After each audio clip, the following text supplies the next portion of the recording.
Let's talk to Rob, who's in Somerset now. Good morning, Rob. You are in a bit of a pickle with money at the moment?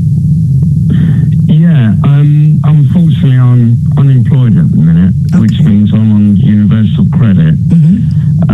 I get 270 something pounds a month, but the thing is I've got a £3,500 overdraft, so 90 to 100 depending on the month or whatever, is taken immediately out of that. I'm just wondering, would I be better off trying to get a loan?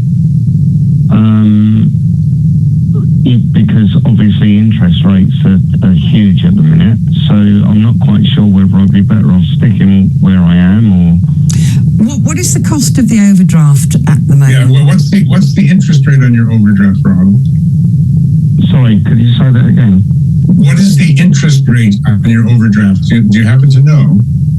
I don't, I'm afraid, no.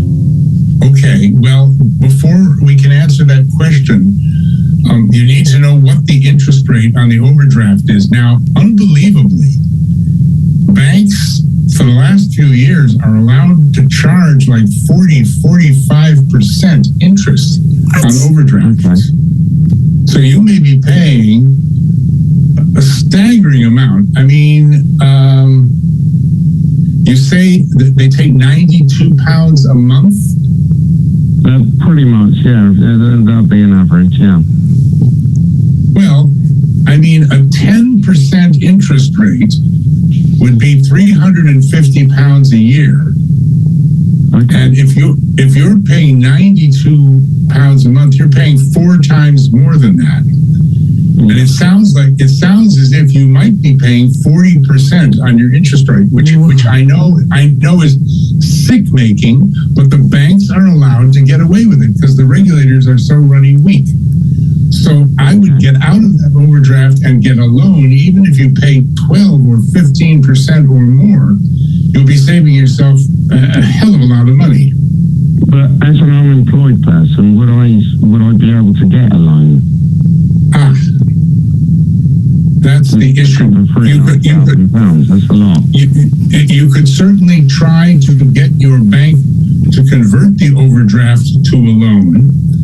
You could go to a debt charity and tell them that they must approach the bank and say this is unconscionable, charging somebody without income who's on universal such a high rate of interest and not giving him a loan. And they can make a real stink about it. And then the bank may put you on a loan at 8%, 10%, 12%, which will cut that 90 quid to maybe 30, 40. Oh, crikey, that would be a massive help. What a big difference that is. Well, yeah. you find out first thing in the morning how much your overdraft is. It must be in the documents the bank sends you. And then call up the bank. The limit every month. I'm up to about 3,500. Yeah, of course you are. There's no way of getting out of it when you're in that. Well, I mean, that's neither here nor there. We're talking about the interest rate, not the principal. So you find out what the interest rate is, and if you can't find it in your papers, this is terrible, Rob. If you can't find it, and that the bank would exploit you like this and not help you, I see this kind of thing all the time. It's dreadful.